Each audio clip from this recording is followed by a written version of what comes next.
Salam sejahtera di dalam kasih Tuhan kita Yesus Kristus. Shalom. Benar. Mari kita akan melihat di dalam kebenaran firman Tuhan di dalam Injil Lukas. Injil Lukas pasal yang ke-22. Tuhan, jangan keras buat. Injil Lukas pasal 22 ayat yang ke-20. Injil Lukas 22 ayat yang ke-20. Itulah. Katakan demikian oleh kebenaran firman Tuhan. Demikian juga dibuatnya dengan cawan sesudah makan. Ia berkata, cawan ini adalah perjanjian baru oleh darahku yang ditumpahkan bagi kamu. Setiap dalam perjamuan kudus kita memakan roti yang merupakan lambang daripada tubuh Yesus, yaitu firman yang telah menjadi manusia, firman roh yang telah menjadi daging di dalam pribadi atau di dalam tubuh manusia, di dalam tubuh Yesus. Dan air anggur itu berbicara lambang daripada, bukan dari darah sebenarnya, tetapi dari perjanjian yang baru, ya, dari perjanjian yang baru oleh darah Yesus. Jadi perjanjian baru, berarti ada perjanjian yang lama, saudara, ya. Di dalam Ibrani pasal 8 ayat yang ke-8, Ibrani pasal 8 ayat ke-8, ya, dikatakan, sebab ia menegur mereka ketika ia berkata, sesungguhnya akan datang waktunya, demikianlah firman Tuhan, aku akan mengadakan perjanjian baru dengan kaum Israel dan dengan kaum Yehuda. Kita teruskan di dalam ayat yang ke-10 dari Ibrani pasal 8. Maka inilah perjanjian yang kuadakan dengan kaum Israel pada waktu itu, demikianlah firman Tuhan, aku akan menaruh hukumku dalam akal budi mereka dan menuliskannya dalam hati mereka, maka aku akan menjadi Allah mereka dan aku akan menjadi umatku. Ya, puji Tuhan. Ini dikatakan bahwa Yehova Yahweh itu berbicara kepada orang Israel bahwa Tuhan akan mengadakan satu perjanjian yang baru. Nah, ini di mana? Kita lihat di dalam perjanjian yang lama, di dalam kitab Yeskiel. Yeskiel pasal 36. Yeskiel pasal 36 ayat yang ke 27 dulu. Ya, nanti kita lihat ayat ke belakang, tapi kita dalam ayat ke-27. Apa perjanjian baru itu? Rohku akan kuberikan diam di dalam batinmu, dan aku akan membuat kamu hidup menurut segala ketetapanku dan tetap berpegang pada peraturan-peraturanku dan melakukannya. Nah, kita mundur di dalam ayat 25 dan 26. Yeskiel 36 ayat 25 dan 26. Aku akan mencurahkan kepadamu air jernih yang akan mentahirkan kamu dari dari segala kenajisanmu dan dari semua berhala-berhalamu. Aku akan mentahirkan kamu. Kamu akan kuberikan hati yang baru dan roh yang baru di dalam batinmu, dan aku akan menjauhkan dari tubuhmu hati yang keras dan kuberikan kepadamu hati yang taat. Perjanjian lama itu berbicara tentang hukum Taurat, di mana orang Israel, kalau saya katakan dengan dalam tanda kutip, dipaksa, ya, dipaksa untuk mengerjakan hal-hal yang baik dan benar. Kenapa dipaksa? Karena ada hukuman yang mengancam kalau mereka nggak mengerjakannya. Ya. Ada kutuk ketika mereka nggak melakukan firman itu dengan baik. Ya. Tetapi apapun yang tidak dilakukan berasal dari hati yang rela, itu tidak berguna. Apapun yang tidak dikerjakan dengan ketulusan hati tidak mendatangkan berkat dalam hidup kita, tidak akan mendatangkan sukacita kalau kita melakukannya dengan keterpaksaan. Keterpaksaan ini entah karena ancaman hukuman atau bahkan dengan iming-iming hadiah, iming-iming berkat. Ketika kita melakukan segala sesuatu pelayanan kita dengan iming-iming ada berkat di baliknya, maka kita akan cenderung untuk menunggu berkat itu. Apakah benar yang kita lakukan akan mendatangkan berkat? Sehingga ketika apa yang kita pikir itu akan mendatangkan berkat tidak memberikan apa-apa kepada kita, orang menjadi marah kepada Tuhan. Mana berkatnya? Mana janji Tuhan? Kan sudah tertulis dalam firman Tuhan, kan sudah dibilangi bahwa saya akan diberkati oleh Tuhan. Nah, ini ketika orang tidak melakukan pelayanannya dengan tulus hati, tetapi dengan iming-iming berkat. Atau di sisi lain akan ketakutan akan hukuman ketika tidak mengerjakan. Jadi apapun yang dilakukan bukan dengan kerelaan hati, itu sebenarnya sia-sia, baik untuk kita secara pribadi ataupun untuk Tuhan. Itu akan sia-sia. Jadi Tuhan sendiri, Yehova itu sendiri menjanjikan kepada orang Israel bahwa Aku akan memberikan kamu hukum yang baru, perjanjian yang baru, dan perjanjian yang baru itu digenapi melalui kematian Yesus di atas kayu salib. Bapa kita, Tuhan kita, menyatakan cintanya, membuktikan cintanya, membuktikan belas kasihannya pada hidup kita. Karena Bapa tahu bahwa kita tidak akan mungkin bisa mengerjakan kebenaran firman Tuhan dengan daging ini, dengan kuasa daging yang sudah dengan daging yang sudah terjatuh di bawah kuasa dosa. Kecenderungan hati manusia itu semata-mata hanya kepada kejahatan. Kecenderungan hatinya semata-mata kepada pemberontakan akan Tuhan. Kecenderungan hati kita semata-mata kepada perbuatan-perbuatan yang tidak menyukakan hati Tuhan. Karena kita semua manusia, kata firman Tuhan dalam Roma 3:23, semua manusia telah kehilangan kemuliaan Allah. Kita semua telah kehilangan kemuliaan. Tidak ada seorang pun dari kita yang bisa katakan diri kita benar.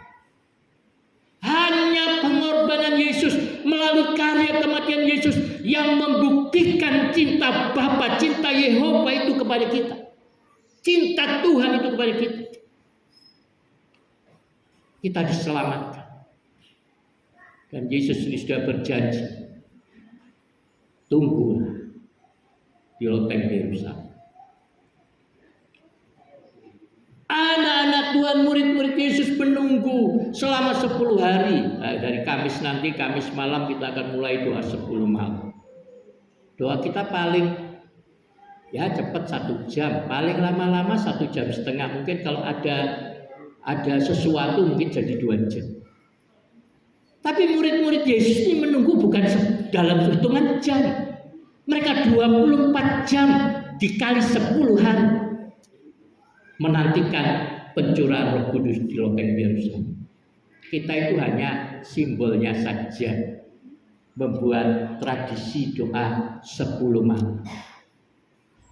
Ada hamba Tuhan yang katakan, ngapain kita nanti Roh Kudus sudah dicurahkan 2000 tahun yang lalu. Benar, Roh Kudus sudah dicurahkan 2000 tahun yang lalu.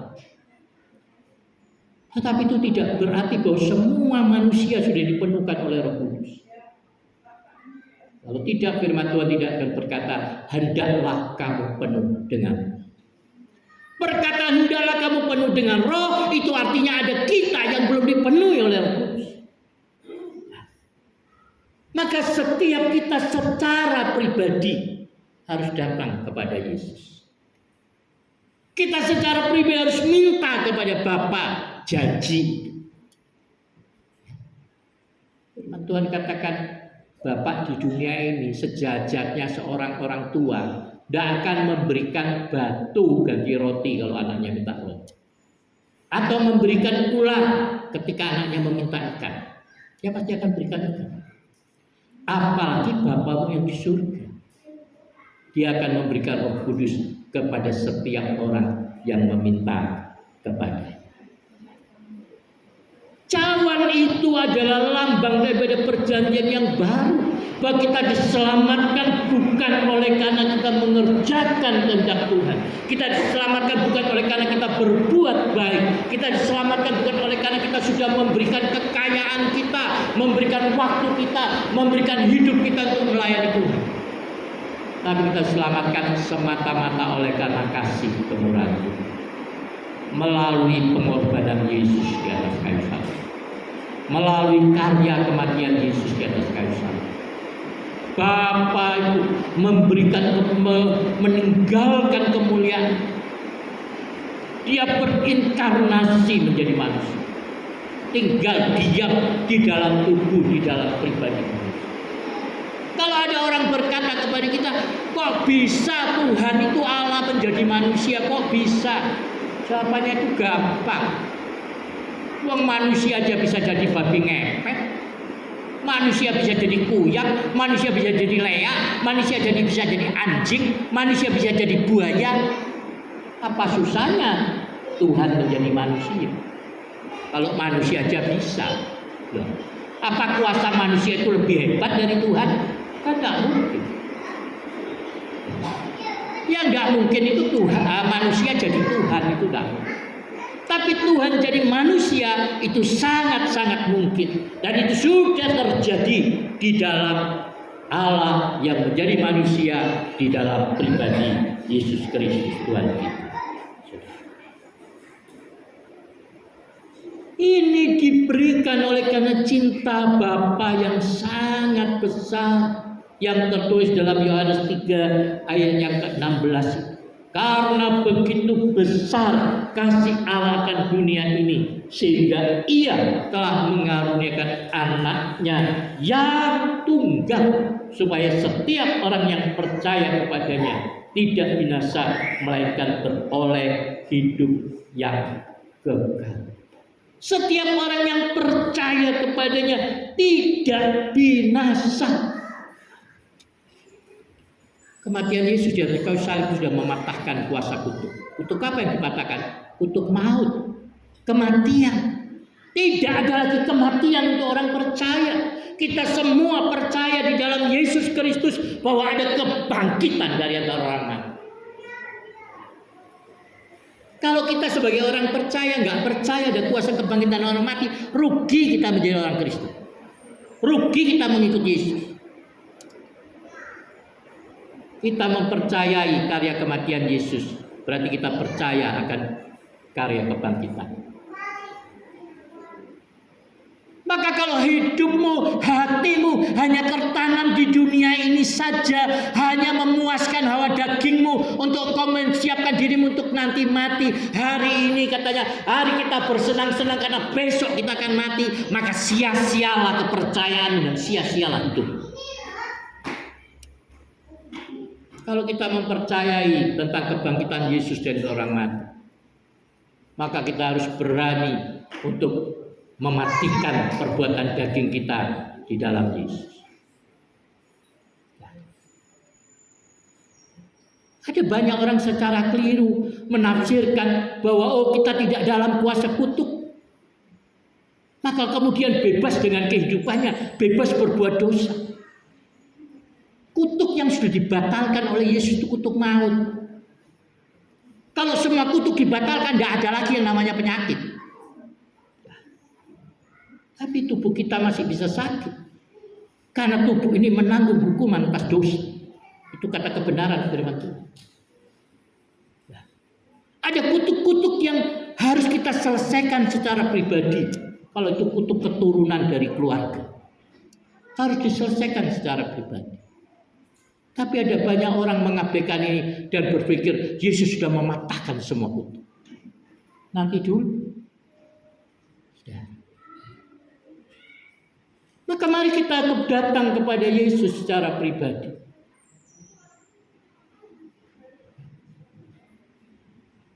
Di mana kata firman Tuhan, di mana kekayaanmu berada, disitulah hatimu berada. Maka di mana kekayaan kita? Apakah kita menempatkan kekayaan kita, harapan kita, harta kita, yaitu kehidupan kita hanya semata-mata di dunia ini? Ataukah kita tahu kita menempatkan harta kekayaan kita di surga sana bersama dengan Tuhan? Menunjukkan pandangan kita, hati kita di surga sana. Ketika kita menunjukkan pandangan hati kita dan kita tahu kekayaan kita ada di surga, maka sama seperti orang-orang yang mengirimkan uangnya untuk membangun kekayaannya di kampung halaman karena berharap nanti tuanya akan menghabiskan masa tua di kampung halaman. Dia tetap membangun rumah di sini, tapi dia mengirimkan sebagian kekayaannya ke kampung halamannya. Firman Tuhan kita katakan, pergunakanlah kekayaanmu itu untuk membangun rumah abadi. Pergunakan kekayaanmu, pergunakan mamon yang tidak jujur itu untuk membangun kemah abadi, supaya jikalau kekayaanmu tidak lagi menolongmu di dunia ini, kamu diterima di dalam kemah abadi. Karena kekayaan kita, seberapapun kekayaan orang, tidak akan menghalangi, tidak akan bisa menahan orang dari kematian. Suatu kali semua kita pasti akan mati. Tapi kalau kita menaruh hati kita pada Yesus, kita percaya pada Yesus yang terpaku di atas kayu salib untuk menyelamatkan hidup kita, maka ada jaminan bagi kita. Firman Tuhan katakan Roh Kudus itu adalah jaminan bagi orang percaya. Ya, materai keselamatan kita yang akan membawa kita untuk kembali ke surga. Itu pilihan terserah pada Bapak Ibu masing-masing, pada setiap kita. Engkau bisa mengabaikan firman Tuhan, meremehkan firman Tuhan, silakan. Itu bukan urusan saya. Itu urusan kita masing-masing sama Tuhan. Apakah kita mau menaruh hati kita di dunia ini atau menaruh hati kita di surga, itu terserah masing-masing kita. Pilihan itu pada kita masing. Kita punya kehendak bebas. Tuhan tidak memaksa kita.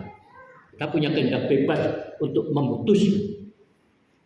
Apakah kita akan terus menjadikan tubuh ini menjadi alat sarana untuk memuaskan hawa nafsu kedagingan kita, memuaskan ego kita? Ataukah kita mau menjadikan tubuh kita menjadi bait Roh Kudus, bait Allah yang hidup? Karena kita percaya setiap kita sudah dibeli, tubuh kita sudah dibeli, dan harganya sudah lunas dibayar oleh kematian Yesus di atas kayu salib. Tapi ada banyak orang lebih senang untuk terus menyimpan kepahitan hati, menyimpan kekecewaan, menyimpan dendam, menyimpan luka hati, daripada memberikan pengampunan dengan sungguh-sungguh. Berapa banyak orang mempertahankan egonya, mempertahankan diri bahwa dia paling benar di antara semua orang, sehingga sulit untuk mengampuni orang lain, sehingga sulit untuk mentolerir kesalahan orang lain. Kita terlalu sering bersikap angkuh, berpikir kadang kita tanpa sadari kita sedang mengatakan bahwa saya lebih benar dari Tuhan. Kita merasa lebih benar dari Yesus saat kita tidak berani mengambil langkah untuk memberikan pengampunan kita. Kan kita berarti lebih benar dari Yesus. Dan itulah sebenarnya dosa yang tidak terampuni. Dalam 1 Yohanes 3 ayat 15 itu dikatakan, orang yang menyimpan kebencian atau orang yang membenci saudaranya di mana Yesus telah mati untuknya, orang itu adalah pembunuh manusia, dan seorang pembunuh tidak memiliki hidup kekal di dalam diri. Ini kebenaran firman Tuhan, saudara. Dan saya tidak pernah mau menutupi kebenaran firman Tuhan meskipun itu mungkin tidak nyaman untuk didengar. Mari kita bersyukur kepada Tuhan. Kita tidak mampu untuk mengerjakan kehendak firman Tuhan dengan daging kita. Kami bersyukur oleh karena kematian Yesus, tabir bait suci itu terbelah, sehingga di ruangan Maha Kudus yang selama tertutup dari pandangan mata orang luar itu terbuka dengan terang. Tidak ada lagi batasan untuk kita untuk menghampiri Tuhan. Tidak perlu kita titip doa kepada imam. Tidak perlu kita titip doa pengampunan kepada imam besar.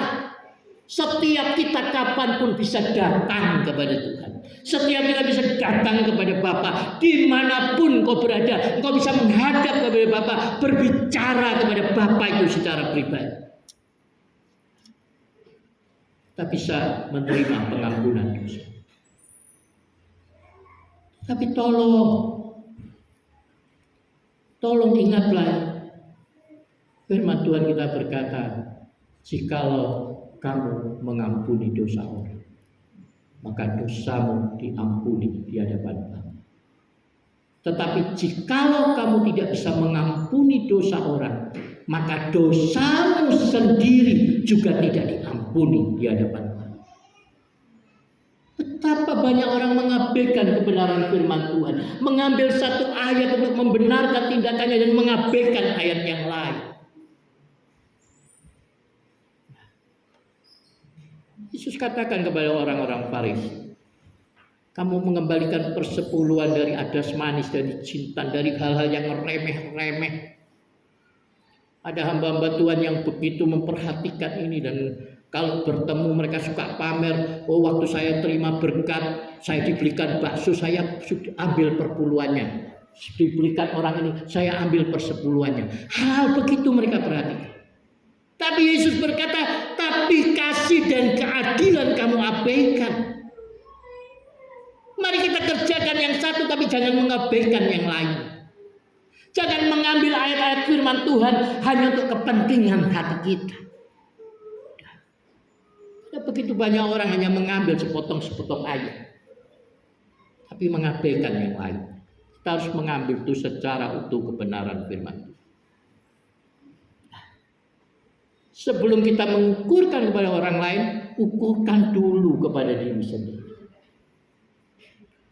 Sebelum kita menghakimi orang lain, ukurkan penghakiman itu kepada kita. Karena apapun yang kita tunjuk akan kembali kepada kita. Apapun yang kita ukurkan akan kembali kepada kita. Haleluya. Tuhan Yesus, Bapa kita tidak mau menghukum kita. Bapa tidak inginkan seorang pun binasa. Bapa tidak inginkan semua orang, tidak ingin satu orang pun binasa. Tuhan mau semua orang diselamatkan. Maka kita juga harus memandang dengan belas kasihan yang sama kepada orang-orang berdosa di sekeliling kita. Kita harus memandang mereka dengan rasa belas kasihan yang sama. Saya selalu mengingat kasih karunia Tuhan dalam hidup saya. Saya tahu betapa buruknya saya, betapa banyak dosa dan kejahatan yang saya lakukan. Tapi Tuhan memberikan kesempatan kedua. Bukan sekali, dua kali, kesempatan kedua Tuhan berikan kepada saya. Saya pikir begitu banyak kesempatan kedua yang Tuhan berikan kepada saya. Saya sudah divonis mati berkali-kali sama dokter. Tapi oleh karena kemurahan Tuhan, kasih karunia Yesus, Tuhan menyembuhkan saya. Dan saudara, saya tahu bahwa hidup saya semata-mata oleh karena kasih kemurahan Tuhan. Saya boleh ada sebagaimana saya ada saat ini, bukan kekuatan saya. Karena saya manusia yang masih banyak kelemahan, masih banyak kekurangan. Hampir setiap hari saya masih mengerjakan kesalahan. Tapi betapa setiap saya datang kepada Tuhan, saya tahu kemurahan Tuhan begitu besar. Yesus mencintai saya. Dia tidak mau saya binasa. Yesus mencintaimu lebih dari siapapun, lebih dari apapun. Kalau engkau merusakkan tubuhmu, engkau membinasakan tubuhmu, Yesus mau menyelamatkan. Tapi betapa dari kita lebih suka untuk merusak tubuh kita. Engkau terus terikat dengan rokok, dengan minuman keras, dengan kemabukan, dengan obat-obatan terlarang. Engkau mengikatkan jiwamu pada kuasa-kuasa kegelapan. Iblis datang untuk mencuri, membunuh, dan membinasakan. Iblislah yang mau membinasakan. Tapi Yesus mau menyelamatkan jiwa kita. Kalau begitu besar kesabaran Yesus kepada kita, tidakkah engkau mau lebih bersabar terhadap orang-orang yang Tuhan percayakan dalam hidup? Orang-orang yang juga terus melukai hatimu, mengecewakanmu, merugikan. Mari kita mengikuti keteladanan Yesus. Seperti yang sering saya katakan, saya manusia, saya hamba Tuhan, saya penuh dengan kelemahan. Tapi dalam kelemahan saya memberanikan diri untuk berkata kepada Bapak Ibu Saudara. Saya memberanikan diri untuk berkata, ikutilah teladanku selama aku mengikuti teladan Kristus. Jangan mengkultuskan manusia. Tapi lihatlah apakah kebenaran firman Tuhan hidup di dalam. Maka kita meneladani apa yang dia teladani dari Kristus. Begitu banyak orang mengabaikan hal ini.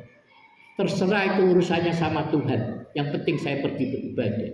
Padahal firman Tuhan katakan orang buta akan menuntut orang buta masuk ke dalam Allah. Kemarin ketika saya ke Samarinda, saya bertemu dengan dulu jemaat di sini, sudah beribadah di Samarinda di gereja yang lain. Dia bercerita, berdiskusi kepada saya, dia melayani pekerjaan Tuhan di situ, dari gereja itu sejak berdiri sampai begitu besar, dari jemaat yang hanya belasan orang sampai jemaat ribuan orang. Tapi kemudian ada para pelayan-pelayan yang baru yang mungkin lebih hebat, lebih kaya dari dia. Dia disingkirkan dengan tidak terhormat. Tapi dia masih, ya saya puji dia tidak pindah gereja, dia tetap beribadah di situ. Tapi saya bilang sama dia, kamu boleh tetap di situ, tapi jangan biarkan hatimu terluka. Kalau kamu tidak bisa berdamai dengan hatimu, kamu tetap melihat keburukan di sana, dan kamu terluka, saran saya cari gereja yang lain. Untuk apa memaksakan diri? Kalau kita tidak bisa mengampuni, kita selalu memperhatikan diri kita tiap bulan, mengingatkan kita akan karya pengorbanan Yesus, akan kematiannya, akan belas kasihnya kepada kita. Tapi kita tetap mempertahankan ego kita. Kita tetap mempertahankan harga diri kita. Kita tetap tidak mau memberikan pengampunan kita. Betapa kita meremehkan kasih karunia Yesus. Saya sudah terlalu panjang sabar. Kesabaran manusia kan ada batasnya. Benar. Kesabaran manusia ada batasnya. Tapi kita bukan sekedar manusia. Setiap kita adalah manusia hilang. Setiap kita kematian Yesus di atas kayu salib bukan hanya membuka, memutuskan tabir itu, tetapi roh kudus, kuasa roh yang dulunya adalah hak eksklusif dari nabi-nabi Tuhan, adalah hak eksklusif dari orang-orang pilihan Tuhan, sekarang dicurahkan kepada setiap manusia yang percaya. Kita yang percaya kepada Yesus secara pribadi, menerima Yesus sebagai Tuhan dan Juru Selamat kita secara pribadi, roh yang eksklusif itu sekarang dicurahkan kepada setiap kita. Setiap kau sudah diberikan roh yang baru, hati dalam batin. Rohnya akan menuntunmu untuk masuk ke dalam seluruh kebenaran. Tapi ingatlah ini, roh itu penurut tapi daging itu lemah. Maka perhatikan apa yang kau dengar, apa yang kau lihat. Jangan biarkan kuasa iblis itu, singa itu mengaum-aum, menakutkan kita. Maka hati kita, pikiran kita dipenuhi dengan prasangka. Kita tidak lagi berpaut pada firman Tuhan. Hati kita tidak lagi berpaut dalam pimpinan Roh Kudus. Kita membiarkan suara singa yang mengaum itu mempengaruhi pikiran kita, hati kita. Sehingga hati kita mulai dipenuhi oleh prasangka bahwa Tuhan itu tidak ada hak di dalam hidup kita. Bahwa Tuhan tidak memiliki kuasa apapun atas hidup kita. Kita bisa mengandalkan dan mengendalikan nasib hidup kita sendiri. Banyak orang mengikuti Yesus, tapi membiarkan iblis mempermainkan pikiran. Marilah kembali kepada kebenaran firman. Marilah kembali kepada kehendak Tuhan. Kembalilah untuk membaca Alkitabmu secara teratur. Kembalilah untuk membaca dan merenungkan firman Tuhan. Kembalilah untuk setia beribadah. Kembalilah untuk setia mencari wajah Tuhan dan kehendak Tuhan dalam hidup.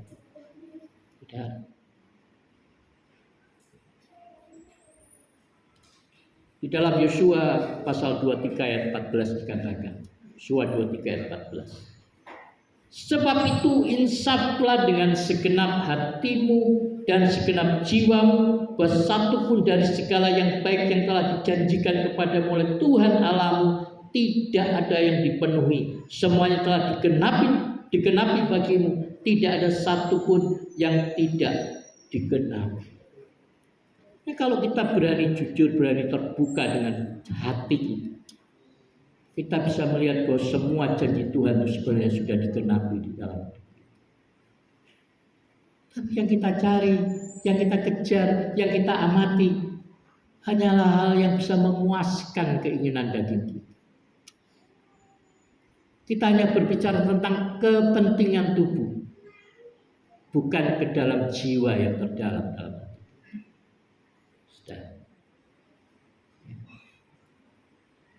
Mari kita menyadari kasih karunia Tuhan.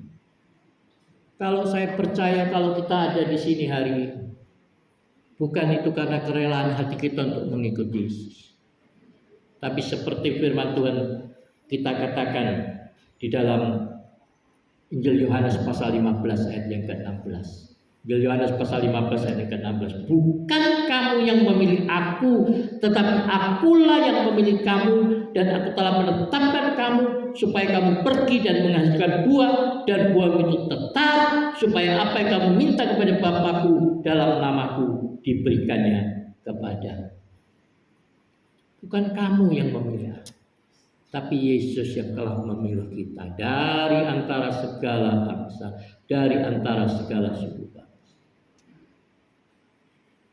Maka biarlah kita boleh mengingat kembali kasih karunia Yesus di dalam hidup. Biarlah kehidupan kita menjadi kehidupan yang berbuah bagi Tuhan. Karena itu tanda dari murid-murid Tuhan. Salah satu tanda dari murid Yesus yaitu kehidupan yang berbuah. Ada 9 buah. Kehidupan yang berbuah kasih, kehidupan yang berbuah sukacita, kehidupan yang berbuah kemurahan, kehidupan yang berbuah kesabaran, berbuah kemurahan hati, berbuah penguasaan diri, berbuah kesetiaan. Maka kehidupan kita sudah berbuah bagi Tuhan. Mari kita terus mencari kehendak Tuhan dalam hidup. Kembali dalam perjamuan ini mengingatkan, mari kita berubah. Janganlah kamu menjadi serupa dengan dunia ini, tetapi berubahlah seturut dengan pembaruan budi. Tidak ada perubahan yang terjadi secara instan. Tidak ada perubahan yang terjadi tanpa pengorbanan. Tidak ada perubahan yang terjadi tanpa rasa sakit. Tidak ada perubahan yang terjadi tanpa penderitaan. Tidak ada kemuliaan tanpa penderitaan. Maka marilah kita mengingat Yesus yang menderita untuk kita di atas kayu salib. Ingatlah kasih Yesus, ingatlah pencurahan darahnya untuk kita. Ingatlah pengorbanannya di atas kayu salib. Dia mencurahkan darah untuk menyelamatkan kita. Haleluya. Hanya jiwa yang diselamatkan yang siap untuk menerima kepenuhan Roh Kudus. Hanya jiwa yang sudah diperbarui yang siap untuk dipimpin oleh Roh Kudus. Kepenuhan Roh Kudus ada tanda berbahasa roh dan berbuah. Tapi itu bukan ciri orang dipenuhi Roh Kudus. Ciri orang dipenuhi Roh Kudus adalah hatinya rindu untuk tinggal di dalam kebenaran. Ada hatinya rindu untuk terus diperbaharui di dalam Tuhan. Adalah hatinya rindu untuk dia berjuang untuk supaya dia boleh memiliki kehidupan yang benar di dalam Yesus Kristus Tuhan. Mari kita bangkit berdiri, Bapak. Haleluya Yesus.